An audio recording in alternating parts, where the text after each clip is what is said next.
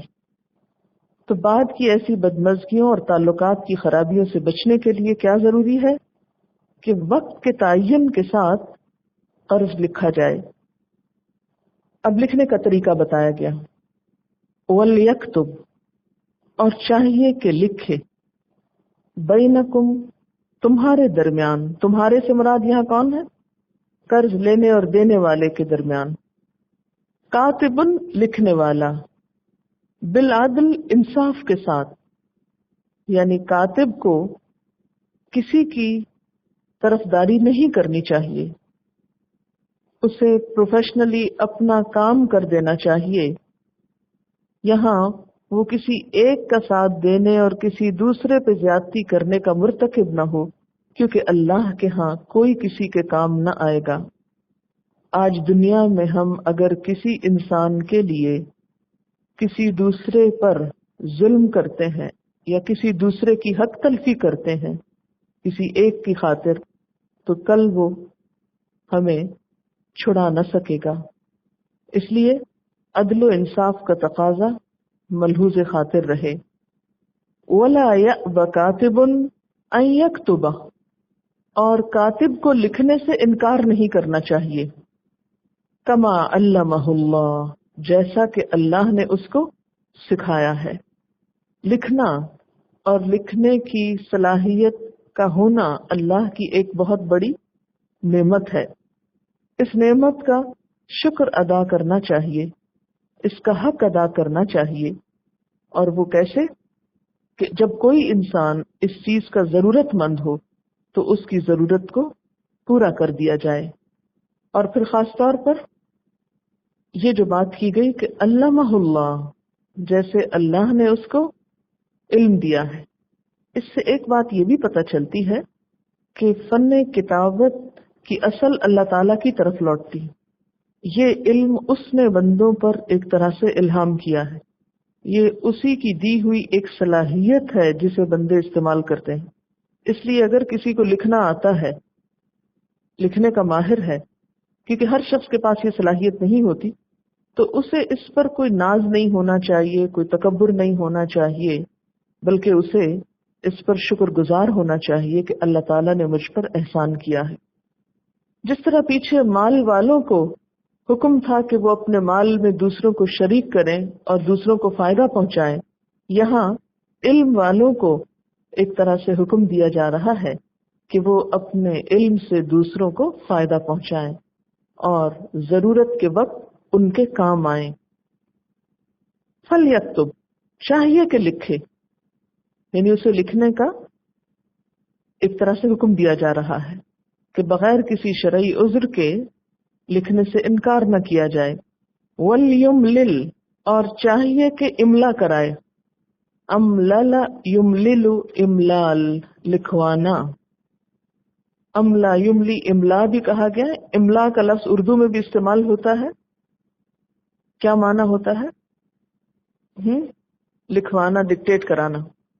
اصل میں املا کا مطلب ہوتا ہے ملول کرنا، کسی پر بوجھ ڈالنا. تو جب کاتب پر کتابت کا بوجھ ڈالا جاتا ہے تو ایک طرح سے اس کو ملول کیا جاتا ہے. ملول کس کو کہتے ہیں؟ بادر کرنا کسی. تو اس سے یہ لفظ نکلا ہے. تو وَلْيُمْلِلْ، چاہیے کہ لکھوائے، یعنی ایک شخص بولے اور دوسرا لکھے. الذی، وہ شخص. املا کون کرائے، لکھوائے کون؟ اب اللہ تعالیٰ نے اس کو بھی آئیڈینٹیفائی کر دیا. الذی علیہ الحق، جس پر حق ہے یا جس کے ذمہ حق ہے، یعنی مقروض شخص.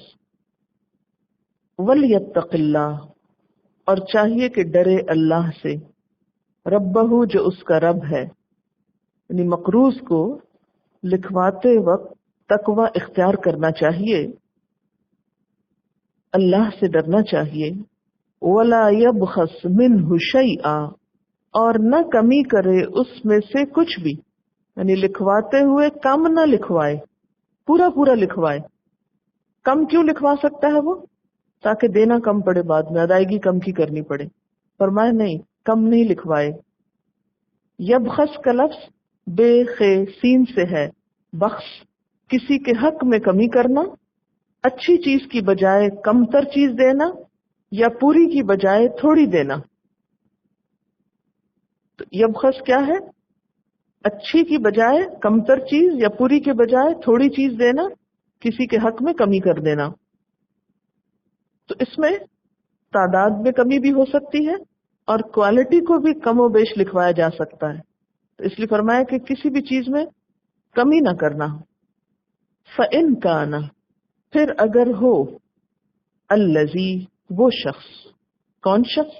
علیہ الحق، جس پر حق ہے، یعنی قرض لینے والا. سفیہن، بے وقوف. او ضعیفن، یا کمزور، یعنی کم عقل ہے یا کمزور ہے. کمزور سے مراد کیا ہو سکتا ہے؟ مثلا بیمار ہے، بول ہی نہیں سکتا، اتنی کمزوری ہے اس کو، کوئی ذہن پہ زور ڈال ہی نہیں سکتا. یا پھر ضعیفن سے مراد بڑھاپے کی کمزوری ہے. یا پھر او لا یستطیع ان یمل ہوا، یا نہیں وہ استطاعت رکھتا کہ وہ املا کرائے. کیوں نہیں استطاعت رکھتا؟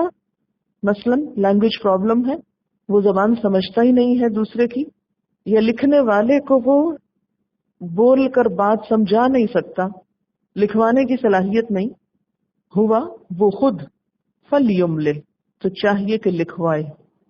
کون؟ ولیہ، اس کا ولی. کس کا ولی؟ مقروض کا. ولی کون ہوتا ہے؟ گارڈین، سرپرست، ذمہ دار. وہ خواہ اس کا رشتہ دار ہو یا کوئی وکیل ہو، منشی ہو. بالعدل، عدل کے ساتھ، انصاف کے ساتھ. اور کیا کرو اس موقع پر؟ وَاسْتَشْهِدُوا، گواہ بنا لیا کرو. شہیدین، دو گواہ. شہیدین تسنیہ کا صیغہ ہے. من رجالکم، اپنے مردوں میں سے. رجال رجل کی جمع ہے. یعنی لکھنے کے علاوہ کیا ضروری ہے؟ گواہ بنانا. یہ اس صورت میں ضروری ہے جب لکھی ہوئی بات سے تسلی نہ ہو اور مزید کسی اختلاف یا جھگڑے کا اندیشہ ہو. مثلا پیسے تو اگر آپ لکھ دیں گے تو اس میں تو کوئی کنفیوژن نہیں ہوگی، گواہ کی ضرورت نہیں. لیکن بسا اوقات پیسے نہیں ہوتے، کوئی چیز ہو سکتی. اب چیز اگر لکھی بھی جائے تو اس میں تبدیلی ہو سکتی ہے. تو اس کے لیے کیا ضروری ہے کہ وہ چیز دی جانے کے وقت دیکھ لی جائے. شہید کا لفظ کس سے ہے؟ شین ہے دال اس کا روٹ ہے. شاہدہ کا کیا مطلب ہوتا ہے؟ دیکھنا. تو گواہ پھر کیا کرے گا؟ اس کو دیکھے گا کہ ہاں واقعی یہی چیز دوسرے کو لینڈ کی جا رہی ہے، دی جا رہی ہے. اور گواہوں کے لیے کیا کہا گیا؟ ایک نہیں دو گواہ ہوں، اور دو بھی کون ہو؟ مرد ہوں. اور مرد بھی کون ہو؟ من رجالکم، تم میں سے ہوں، یعنی مسلمان ہوں. اور اگر مرد نہ ہو فَإِن لَّمْ يَكُونَا رَجُلَيْنِ، پھر اگر دو مرد نہ ہو فَرَجُلٌ، تو ایک مرد کافی ہے. وَامْرَأَتَانِ، اور دو عورتیں ہو جائیں. اور یہ سارے گواہ کون؟ ممن، ان میں سے جو، ترضونا، تم پسند کرتے ہو، تم راضی ہو. من الشہداء، گواہوں میں سے. اب یہاں گواہ کی ایک تیسری صفت بتائی گئی کہ جنہیں تم پسند کرتے ہو، جن پر تمہارا دل ٹھہرتا ہو. اور اگر ایسا موقع ہو کہ جہاں مسلمان پسندیدہ گواہ نہ بھی ہو تو یہ کہا گیا ہے کہ پھر جو بھی میسر ہو ان سے گواہی لی جا سکتی ہے یا انہیں گواہ بنایا جا سکتا ہے۔ اور دو عورتوں کی بات کیوں کی گئی؟ ان تضل، کہ بھٹک جائے، مبادا کہ بھول جائے۔ بھٹکنے سے مراد یہاں کیا ہے؟ بھولنا۔ دعاد لام لام ہوتا ہے صحیح راستے یا صحیح موقف سے ہٹ جانا، بھول جانا۔ کون؟ احداہما، ان دونوں میں سے ایک، فتذکرہ، تو یاد دہانی کرا دے، ذال کافرے سے، بھولی ہوئی بات کو یاد دلا دے۔ احداہما الاخری، ان دو میں سے دوسری۔ احدا پہلی اور اخری دوسری، یعنی ایک اور بات کیا بتائی گئی کہ اگر دو مرد نہ ہوں تو چونکہ مالی معاملات عموماً مردوں سے متعلق ہوتے ہیں، کاروبار، تجارت، قرضوں کے لین دین میں عام طور پر، عمومی طور پر عورتوں کا معاملہ کم ہوتا ہے یا انٹرسٹ کم ہوتا ہے، تو اس لیے اندیشہ ہے کہ کہیں بھول چوک نہ ہو جائے، کیونکہ جس چیز میں انسان کا انٹرسٹ نہیں ہوتا اس میں انسان پوری توجہ بھی نہیں دیتا، نتیجہ کیا ہوتا ہے؟ بات بھول جاتی ہے۔ ایسے میں پھر نزاع یا جھگڑا قائم ہو جائے گا، جس سے بچنے کے لیے گواہی دی جا رہی ہے۔ اس لیے کیا حکم ہے کہ دو عورتیں ہو جائیں، دو ایک دوسرے کو سپورٹ کرنے کے لیے، ایک دوسرے کی مدد کے لیے۔ ویسے تو ایک ہی عورت کی گواہی ہوگی، لیکن اگر ایک بھولے گی تو دوسری کو یاد کرانا ہوگا، یعنی دوسری صرف سپورٹ کے لیے ہوگی۔ اب یہاں پر ایک اور بات بھی ہے کہ بسا اوقات ایسی صورت ہوتی ہے کہ کوئی بھی گواہ نہیں ہوتا، تو کیا کیا جائے؟ اس میں ایک بہت دلچسپ واقعہ آتا ہے حدیث کی کتابوں میں۔ بنی اسرائیل کے ایک شخص نے دوسرے سے 1000 دینار ادھار مانگے۔ اس نے کہا گواہ لاؤ۔ جواب دیا خدا کی گواہی کافی ہے۔ دینے والا بولا تو نے سچ کہا، یعنی خدا کی گواہی کافی ہے۔ پھر کہنے لگا ضمانت لاؤ۔ کہا خدا کی ضمانت کافی ہے۔ اس نے کہا تو نے سچ کہا۔ ادائیگی کی میعاد مقرر ہو گئی اور اس نے 1000 دینار گن کر اسے دے دیے، یعنی مانگنے والے۔ پھر اس نے سمندر کا سفر کیا اور اپنے کام سے فارغ ہوا۔ جب میعاد پوری ہونے کو آئی تو یہ سمندر کے کنارے آیا، یعنی لے کر قرضہ سمندر پار چلا گیا۔ جس بزنس یا جس کام کے لیے گیا تھا وہ وہاں پر جا کر کیا، تو اتنے میں کیا ہوا کہ قرض کی ادائیگی کا وقت آ گیا۔ وہ سمندر کے کنارے آ کے پھر رک گیا کہ کوئی جہاز یا کشتی ہو تو اس میں بیٹھ کر واپس جاؤں اور جس نے قرض دیا ہے اس کو اس کی امانت لوٹاؤں، لیکن کوئی جہاز نہ ملا۔ جب دیکھا کہ وقت پر نہیں پہنچ سکتا تو اس نے ایک لکڑی لی اور بیچ میں سے کھوکھلی کر لی، یعنی اس کو بیچ میں سے کھودا۔ اس میں 1000 دینار رکھ دیے اور ایک پرچہ بھی رکھ دیا، پھر اس کا منہ بند کر دیا اور گواہ اور ضامن اللہ کو بنایا، اور دعا کی کہ اے پروردگار تجھے خوب علم ہے کہ میں نے فلاں شخص سے قرضہ لیا اور تجھے گواہ اور ضامن بنایا، اب ادائیگی کی کوئی صورت نظر نہیں آتی، میں اس رقم کو تجھے سونپتا ہوں اور سمندر میں ڈال دیتا ہوں، اور تجھ سے یہ دعا کرتا ہوں کہ یہ رقم اس تک پہنچا دینا، یعنی جس کی ہے وہاں پہنچ جائے۔ پھر اس لکڑی کو سمندر میں ڈال دیا اور خود چلا گیا، لیکن پھر بھی کشتی کی تلاش میں رہا کہ مل جائے تو خود بھی چلا جاؤں۔ دوسری طرف قرض واپس لینے والا دینے والے کے انتظار میں سمندر کے کنارے آ کھڑا ہوا کہ وہ واپس آئے گا اور رقم لائے گا۔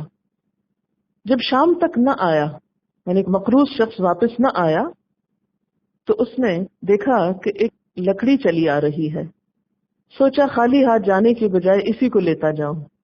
گھر جا کر دیکھا تو اس میں دینار اور پرچہ پایا۔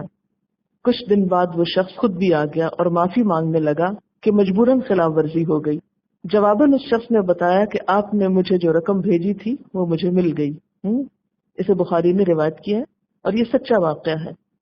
اس سے یہ بات پتہ چلتی ہے کہ اگر کوئی شخص نیک نیتی کے ساتھ کوئی کام کرتا ہے تو اللہ تعالیٰ کی مدد اس کے شامل حال ہو جاتی، اور خصوصی طور پر جس کام میں وہ اللہ کو ضامن بناتا ہے اور سچے دل سے بناتا ہے۔ ایک ہوتا ہے نا کہ بس دوسرے سے کچھ لوٹنے کے لیے اور بہانہ کرنے کے لیے اور جان چھڑانے کے لیے اللہ کا نام لے دیا تاکہ دوسرا مطمئن ہو جائے، اور جو کام نہ کرنا ہو اس پر انشاءاللہ کہہ دیا، اور ایک کیا ہے پوری نیت کے ساتھ، تو پھر اللہ تعالیٰ ایسے اسباب بھی پیدا کرتے ہیں کہ انسان کا کیا ہوا وعدہ پورا ہو جائے۔ ایسے لوگوں کے لیے جو سچے دل سے اللہ پہ بھروسہ کرتے ہیں، ان کے لیے غیبی مدد آتی، کیونکہ وہ اللہ کے وفادار ہوتے ہیں نا، تو کائنات ان کی وفادار ہو جاتی، پھر حالات اور ماحول ان کے ہو جاتے ہیں، کیونکہ یہ سب کچھ اللہ کا ہے نا۔ پھر اللہ تعالیٰ ان سب چیزوں کو کیا حکم دیتا ہے کہ اس شخص کی مدد کرو، اور جیسے بات ہے نا کہ خیر کے معلم کے لیے کائنات کی ہر چیز حتیٰ کہ سمندر کی مچھلیاں بھی دعا کرتی ہیں، یعنی ان سب کو اس شخص سے محبت ہو جاتی ہے۔ تو اس سے پتہ کیا چلتا ہے کہ ہم سب کو کوئی بھی کام کرتے وقت، اور خصوصاً انسانوں سے معاملہ کرتے وقت، اپنی نیت کو صرف اللہ کے لیے خالص کر لینا چاہیے۔ تو اس سے کیا ہوگا، سارے معاملات خود بخود درست ہو جائیں گے۔ بعض اوقات آپ کسی کو 100 یقین دہانی کراتے ہیں اپنی سچائی کی، اپنی خیر خواہی کی، لیکن دوسرا نہیں مانتا، تو ایسے میں انسان بہت بد دل ہوتا ہے، دل ٹوٹتا ہے اس کا۔ تو بد دل نہیں ہونا چاہیے، کیا سوچنا چاہیے کہ دل اللہ کے ہاتھ میں ہے، میں نیک نیت ہوں، میری نیک نیت ہی اللہ تعالیٰ دوسرے کو خود سمجھا دے گا، اور بے فکر ہو جانا چاہیے۔ سبحانک اللہم و بحمدک اشہد ان لا الہ الا انت استغفرک و اتوب الیک۔ والسلام علیکم و رحمۃ اللہ وبرکاتہ۔